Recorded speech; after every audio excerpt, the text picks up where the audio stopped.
Hi friends, first of all ரொம்ப நன்றி. நம்ம சேனலை சப்போர்ட் பண்ணுற ஒவ்வொரு நண்பர்களுக்கும் நாளைய மார்க்கெட்டுக்கான ஒரு சின்ன வியூவை பார்த்துடலாம். ஸோ ஃபஸ்ட்டு மார்க்கெட் இன்றைக்கி எப்படி இருந்தது அப்படின்னா, ஸோ ஒரு நல்ல ஒரு கேப் டவுன் ஆக்சுவலாக. ஸோ கிட்டத்தட்ட வந்து பார்த்திங்கன்னா ஒரு 130 பாயிண்ட்டுன்னு நினைக்கிறேன். ஸோ கேப் டவுன் வந்து பாயிண்ட் இறங்கி ஓப்பன் ஆச்சு.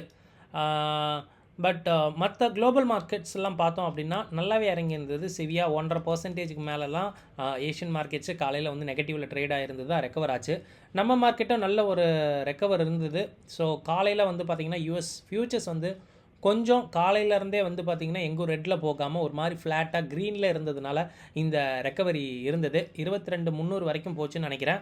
ஸோ அங்கேருந்து மார்க்கெட் வந்து பார்த்திங்கன்னா நல்லாவே ரெக்கவர் ஆச்சு அப்படின்ற மாதிரி தான் சொல்லணும். ஸோ இந்த ரெக்கவரில் ஒரு சில பாயிண்ட்ஸை நம்ம நோட் பண்ணணும். என்ன அப்படி பார்த்திங்கன்னா, காலையிலேருந்தே புட்டோடைய செல் வந்து ரொம்ப ஹெவியாக இருந்தது அண்ட் காலோட ஓஏ வந்து ஷேடாக இருந்தது. ஸோ இதுவே வந்து ஒரு நல்ல சைன். மேபி மார்க்கெட் வந்து மேலே போக அதிக வாய்ப்பு. இஃப் இன்கேஸ் இன்றைக்கி நைட்டு யூஎஸ் மார்க்கெட் கொஞ்சம் லேஸாக க்ரீனில் முடிஞ்சாலும் நம்ம மார்க்கெட் அகைன் அந்த 22,600 வரைக்கும் கூட ஈஸியாக போகிறதுக்கான வாய்ப்பு இருக்குது. நிஃப்டியோட ஸ்ட்ராடல் பாயிண்ட் 200 பாயிண்ட் வச்சுருக்கு. ஸோ மேலே கீழே ஒரு 200 பாயிண்ட் அளவுக்கு மூவ் ஈஸியாக இருக்கும். அது வேகமாக கூட போகலாம். இந்தியா விக்ஸ் இன்றைக்கி வந்து பார்த்திங்கன்னா காலையிலேருந்து ஏறிட்டு இருந்தது. ஸோ ஈஓடி வந்து பார்த்திங்கன்னா ஒரு மாதிரி ஃப்ளாட்டாக வந்து ஒரு 0.5% அளவில் முடிஞ்சிருக்கு. டிஸ்பைட் இன்றைக்கி சென்செக்ஸ் எக்ஸ்பைரி இருந்தாலும் ஒரு மாதிரி கான்ட்ராவாக நான் எதிர்பார்த்தேன். மார்க்கெட் என்ன தான் அகெயின் வந்து அந்த 74 கிட்ட வந்தாலும் ஒரு 200-300 பாயிண்ட் கீழே வச்சு முடிப்பான்.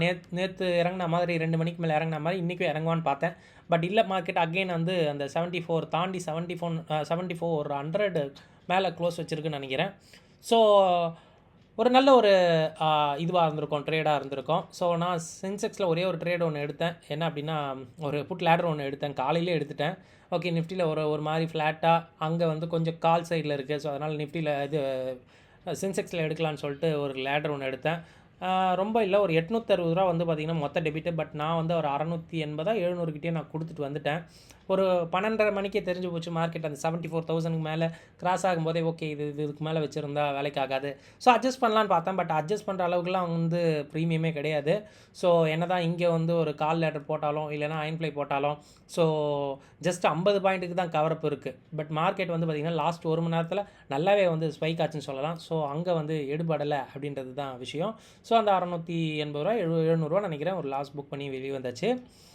அண்ட் இன்றைக்கி ட்ரேட் வந்து ஈஸியாக அப்படின்னு கேட்டிங்கன்னா, அந்த ஒரு 10:45 ஒரு ஷார்ப்பாக மார்க்கெட் வந்து ரெக்கவர் ஆச்சு. அந்த ஒரு பாயிண்ட்டை விட்டுட்டோம் அப்படின்னா மார்க்கெட் கொஞ்சம் ஈஸியாக தான் இருந்திருக்கும். ஸோ அந்த 60 பாயிண்ட் அந்த ஒரு டைமை விட்டோம் அப்படின்னா மார்க்கெட் ரொம்ப ஈஸியாக முடிஞ்சிருச்சு. 202 203 ஸ்டாடல் பாயிண்ட்டாக வச்சு க்ளோஸ் பண்ணியிருக்கு. நாளைக்கு இதை வந்து ஒரு பாயிண்ட் மாதிரி எடுத்து நாளைக்கு ட்ரேட் ஆகும், பார்க்கலாம். பட் இன்றைக்கி வந்து சென்செக்ஸ் எக்ஸ்பைரினால கொஞ்சம் மார்க்கெட்டோட வால்டிலிட்டி கம்மியாக இருந்தது. பட் அப் சைடில் போகணும் அப்படின்றது மார்க்கெட் வந்து ரொம்ப கிளவராக இருந்தது. இன்ஃபேக்ட் சொல்ல போனால் 22 200 300 400 500 புட் ஆப்ஷன்ஸில் அவ்வளோ வந்து சேஞ்சின் ஓஏ இருந்தது. அந்த புட் ஆப்ஷன்ஸ் வந்து புதுசாக ரைட் பண்ணப்பட்டிருந்தது. ஸோ இதுதான் அதோட காரணம். மார்க்கெட் வந்து ஒரு மாதிரி எப்படி சொல்கிறது, கொஞ்சம் காமாக இருந்ததுக்கான காரணம். அண்ட் நாளைக்கு நிஃப்டியோடைய விஷயங்களை பார்த்துடலாம். ஸோ நிஃப்டிக்கு கிட்டத்தட்ட 22,550 அட் த மணி வச்சுருக்கு. ஒரு 222 பாயிண்ட் ஸ்டாடல் ப்ரீமியமு. ஸோ கம்ஃபர்டபுள் ஐவி என்ன சொல்லுதுன்னா, மேலே போகிற மாதிரி தாங்க காட்டுது. கீழே வந்து ஒரு 100 பாயிண்ட் வரையும் போகலாம், அவ்வளோதான். மேலே தாங்க கொஞ்சம் மார்க்கெட் போகிற மாதிரி இருக்குது. ஸோ மார்க்கெட் கீழே விழணும் அப்படின்னா கேப் டவுன் 100 பாயிண்ட் விழலாம். பட் மேலே போகணும்னு நினச்சா ஈஸியாக மார்க்கெட் ஓப்பன் மார்க்கெட் தான். ஸோ டில் வந்து பார்த்திங்கன்னா 23,000 வரைக்கும் நமக்கு ஓப்பன் மார்க்கெட் அப்படின்றது ஓப்பனாக தான் இருக்குது அப்படின்றது வந்து தெரிஞ்சிருக்கு. கொஞ்சம் வந்து போட்டு ஓஏ வந்து மார்க்கெட்டில் இருக்குது அப்படின்றது மட்டும் தெரிஞ்சுக்குங்க. அண்ட் சென்செக்ஸ்க்கு அடுத்த வாரம் கான்ட்ராக்ட் ஒரு நாள் லீவு ஃப்ரைடே. ஸோ அதனால் என்ன நடக்கும் அப்படின்னா, நாளையிலேருந்து ப்ரீமியம் இது வந்து கரைய ஆரம்பிக்கும். கிட்டத்தட்ட நியர்லி 1129 பாயிண்ட் வச்சுருக்கு. ஸோ ஸ்ட்ராட்டஜி போடுறவங்க அப்படின்னா நாளைக்கே வந்து போடுறது வந்து நல்லது. ஏன்னா ஒரு நாள் வந்து பார்த்திங்கன்னா இல்லை அப்படின்றது வந்து நான் வந்து நல்லா டெபிட் கொடுத்து போடுறவங்களுக்கு சொல்கிறேன், கிரெடிட் எடுத்து போடுறவங்களுக்கு இல்லை. டெபிட் எடுத்து போடுறவங்களுக்கு நல்லாயிருக்கும். அண்ட் எஃப்ஐடிஏ ஆக்டிவிட்டி நம்ம டைம் ஒரு 7:30 மணிக்கு மேலே வரும். ஸோ செக் பண்ணுங்கள். நேற்றுமே எஃப்ஐ இண்டெக்ஸ் ஃபியூச்சர்ஸ் ஒரு 500 கோடிக்கு வந்து வித்துட்டு தான் இருந்தான். அதனால தான் நமக்கு எஸ்ஜிஎக்ஸ் நிஃப்டி கூட காலையிலேயே நேற்றுலேருந்தே வந்து ஒரு நெகட்டிவ் மாதிரியே காட்டிகிட்டு இருந்தது. பட் நம்ம மார்க்கெட் வந்து ரெக்கவர் ஆச்சு அப்படின்றது தான் சொல்லணும். பட் பார்க்கலாம் இன்றைக்கி வந்து எப்படி இருக்கும் எப்படி இருக்கும் எஃப்ஐ இண்டெக்ஸ் ஃபியூச்சர் அப்படின்றது தெரியல. மேபி க்ரீனாக இருக்க வாய்ப்பு. ஒரு மாதிரி ஃப்ளாட்டாக இந்த 500 பாயிண்ட் வந்து 500 கோடி நேற்று ரெட்டாக இருந்தது. இன்றைக்கி ஒரு 500 பாயிண்ட் வந்து க்ரீனாக இருக்க கூட வாய்ப்புன்னு நினைக்கிறேன். அப்படி இருந்தால் மார்க்கெட் வந்து ரெசிலெண்ட்டாக நம்ம மார்க்கெட் இருக்க வாய்ப்பு. ஸோ சொன்ன மாதிரி ஒரு 100 பாயிண்ட் கீழே போகலாம். இல்லைனா வந்து மார்க்கெட் கொஞ்சம் மேலே போகக்கூட வாய்ப்பு. நான் அது ஒஸ்ட்டு டு பெஸ்ட்டு சினாரியோவில் சொல்கிறேன். அண்ட் எஸ் நண்பா, நம்ம போடுற வீடியோ கண்டிப்பாக உங்களுக்கு ரொம்ப ஹெல்ப்ஃபுல்லாக இருக்கும்னு நினைக்கிறேன். அப்படி ஹெல்ப்ஃபுல்லாக அந்த வீடியோ லைக் பண்ணிட்டு அப்படியே பாருங்கள். நம்ம சேனலில் ஃபர்ஸ்ட் டைம் இப்போ தான் பார்க்குறீங்கன்னா நம்ம சேனலையும் சப்ஸ்கிரைப் பண்ணிக்கங்க. ஸோ செக்லிஸ்ட்டில் பார்த்துடலாம். ஸோ ஃப்ளாஷ் பாயிண்ட்டாக நம்ம பார்க்க இருக்கிறது SGX நிஃப்டி ஒரு 0.5% வந்து ஏறி இருக்குது.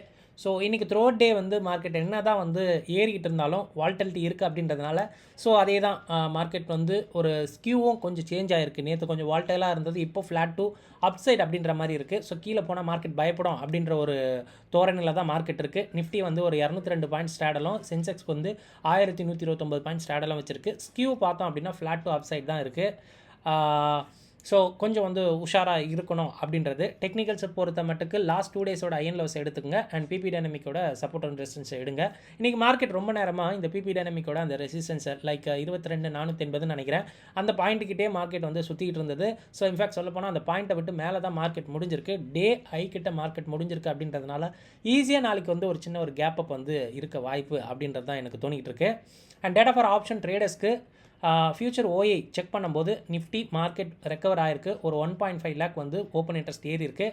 அண்ட் ஸ்பாட் ஃபியூச்சர் பாயிண்ட்டுமே ஏறி இருக்குது அப்படின்றதுனால லாங் இருக்க வாய்ப்பு அதிகம். ஏன்னா மார்க்கெட்டை பிடிச்சி இழுத்தது என்ன அப்படின்னா ஃபியூச்சர் தான். ஏன்னா ஃபியூச்சர் காலிலேருந்தே வந்து பார்த்திங்கன்னா நல்ல ரெக்கவர் காட்டிக்கிட்டு இருந்தான். அண்ட் பேங்க் நிஃப்டியும் அதே தான் 1.8L வந்து ஓப்பன் இன்ட்ரெஸ்ட் ஏறி இருக்குது. அண்ட் பேங்க் நிஃப்டியோடைய ஃபியூச்சர் அண்ட் ஸ்பாட்ஸ் வந்து பார்த்திங்கன்னா நல்ல ஒரு இம்ப்ரூவ் ஆகிருக்கு. டெஸ்பைட் வந்து இந்த இண்டஸ்இண்ட் பேங்க்கில் ப்ராப்ளம் இருக்குது அப்படின்றதுனால அந்த ஸ்டாக் ஒரு 26% விழுந்தோம். ஸோ பேங்கிங் ஸ்டாக்ஸ் இன்றைக்கி நிறுத்த வச்சது என்ன அப்படின்னா கண்டிப்பாக ஐசிஐசி பேங்க் தான். ஸோ இந்த பக்கம் இவன் எவ்வளோ விழுந்தாலும் இந்த பக்கம் வந்து பார்த்திங்கன்னா 1-2 பேங்க் வந்து நின்றுட்டு தான் இருந்தது சப்போர்ட் பண்ணுற மாதிரி. பார்க்கலாம், மேபி பேங்க் நிஃப்டி இறங்கியிருக்கு, பட் ஓப்பன் இன்ட்ரெஸ்ட் ஏறி இருக்குது அண்ட் இந்த ஃபியூச்சர் ரிசர்வ் ஸ்பாட் ஏறி இருக்குது அப்படின்றதுனால இது வந்து தெரியலை, கிளியராக வந்து நமக்கு தெரியலை. இது வந்து ஷார்ட்டாகவும் எடுத்துக்க முடியாது, லாங்காகவும் எடுத்துக்க முடியாது. அண்ட் மிட் கேப் நிஃப்டி பார்க்கும்போது 1 லட்சம் கான்ட்ராக்ட் வந்து ஏறி இருக்குது அண்ட் பாயிண்ட்டுமே நல்லாவே ஏறி இருக்குது. -31 73 சொல்லும்போது நல்ல ஒரு பாயிண்ட் வந்து ஃபியூச்சரில் ஒரு புஷ் கொடுத்துருக்காங்க. ஸோ 10,800 போன இந்த மிட் கேப் நிஃப்டி இன்றைக்கி க்ளோசிங் வந்து பார்த்திங்கன்னா 11,000 டச் பண்ணியிருக்கு. நல்ல ஒரு டவுன்லேருந்து அப்பாக இருக்குது. இன்ஃபேக்ட் சொல்ல போனால் அந்த 11,000 புட் ஆப்ஷன் வந்து பார்த்திங்கன்னா லாஸ்ட் ஒரு 3-4 நாளாகவே சாலிடாக இருக்குது ஓஏ. ஸோ தெரியல, மேபி அது வந்து மார்க்கெட்டாக எங்கே முடிப்பாங்க அப்படின்றது தெரியல. ஸோ லெட்ஸ் சி, அதையும் பார்க்கலாம். பிசிஆரை பொறுத்த மட்டுக்கு நிஃப்டி இம்ப்ரூவ் ஆயிருக்கு, பேங்க் நிஃப்டியும் ஓகே அண்ட் மிட் கேப் நிஃப்டியும் ஃப்ளாட்டாக இருக்க மாதிரி இருக்குது. ஸோ இது என்ன சொல்லுது அப்படின்னா மார்க்கெட்டில் புட் செல்லர் மார்க்கெட்டில் இருக்காங்க, அதனால் மார்க்கெட்டை வந்து பெரிய அளவு வந்து விழ வைக்க மாட்டாங்க. ஸோ இன்ஃபேக்ட் சொல்ல போனால் டவெல்லாம் நேற்று வந்து ஒரு 900 பாயிண்ட் விழுந்தது, ஒரு 3-4% நாஸ்டாக் விழுது. ஸோ இதுக்கு சிவியராக மார்க்கெட் பனிஷ் பண்ணணும் அப்படின்னா பனிஷ் பண்ணலாம். பட் நம்ம மார்க்கெட் இப்போ வேல்யூவேஷனில் கம்மியாக தானே இருக்குது. நம்ம ஆல்ரெடி வீடியோவில் டிஸ்கஸ் பண்ணோம், லைக் நம்ம மார்க்கெட்டே பிலோ 20 PE தான் இருக்குது. ஸோ மேபி இதை அடிக்கணும்னு அப்படின்றதெல்லாம் அவசியமே இல்லை, ஓகேங்களா. ஸோ அதனால் மேபி நம்ம மார்க்கெட் ரெசிலியண்ட்டாக இருக்கா அப்படின்னு தெரியல. யூஸ்வலாக மார்ச் மந்த்து நம்ம மார்க்கெட் கொஞ்சம் ரெசிலியண்ட்டாக ஆல்வேஸ் இருக்கும் அப்படின்றது தான் விஷயம். அண்ட் குளோபல் மார்க்கெட்டை பார்க்கும்போது யூஎஸ் ஃபியூச்சர்ஸ் வந்து அப்பாக இருக்குது அண்ட் யூரோப் ஒரு மாதிரி மிக்ஸ்டாக இருக்குது. இன்றைக்கி நைட்டு யூஎஸ் ஜாப் டேட்டா இருக்குது, நாளைக்கு நிறைய முக்கியமான ஈவெண்ட் இருக்குது நாளைக்கு ஈவினிங்க்கு. ஸோ அதனால் இன்றைக்கி நைட் வந்து யூஎஸ் மார்க்கெட் கொஞ்சம் க்ரீனில் கூட முடியலாம் அப்படின்னு தோணுது. பட் கம்ப்ளீட்டாக நியூஸ் பேஸ்ட் அப்படின்றதுனால கிளியராக தெரியல. பட் எனக்கு தெரிஞ்சு மேலே முடிய வாய்ப்பு ரொம்ப அதிகம். இண்டஸ்இண்ட் பேங்க்னால இஷ்யூனால பேங்க் நிஃப்டி கொஞ்சம் அண்டர் ப்ரெஷரில் தான் இருக்குது. டிஸ்பைட் வந்து பார்த்திங்கன்னா நிஃப்டியில் இன்றைக்கி சென்செக்ஸ் எக்ஸ்பைரிக்காகவும் தெரியல, பட் புட்டில் ஓஏ இருக்குது. இன்ஃபேக்ட் சொல்ல போனால் கேரி ஃபார்வர்ட்லேயே அந்த ஓஏ இருக்குது அப்படின்றது தான் விஷயம். பார்க்கலாம், நாளைக்கு மேபி மார்க்கெட் கொஞ்சம் மேலே கூட போக வாய்ப்பு. Let's see. அண்ட் டோட்டலாக சம்மரியாக பார்க்கும்போது ஃபியூச்சர் ஓஏ வந்து லாங் பில்டப் மாதிரி இருக்குது. குளோபல் நியூஸ் வந்து பார்த்திங்கன்னா ஒரு நெகட்டிவ் மாதிரி இருக்குது. ஸோ செக் பண்ணுங்கள். இவ்வளோ விஷயம் நம்ம பேசியிருக்கோம். இந்த விஷயங்கள் எல்லாம் ஆல்ரெடி அவைலபிளாக இருக்க டேட்டா தான். நீங்கள் உங்கள் ஓன் அனாலிசிஸ்க்கு அப்புறம் உங்கள் ட்ரேட் எடுங்க. இந்த வீடியோ பார்த்ததுக்கு ரொம்ப நன்றி. தேங்க்யூ. ஜெய் ஹிந்த்.